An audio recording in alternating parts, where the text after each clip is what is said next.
بسم الله. شنورالو د نوی بوټینګ پاسونه د استانبول څخه تر ریاض پورې راکړل.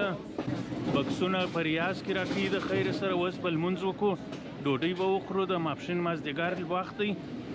په سبیحه کې چې راغلی د ډایرکټ مخامخ ولاړ شه، اولته برګر کینګ راځي مخامخ، او دلته چپه لاسته دغه راځي مسجد.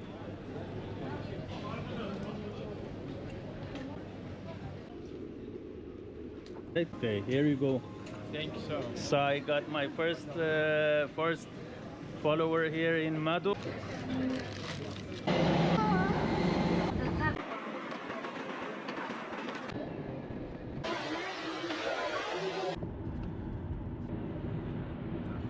Da ځای خو زه د دې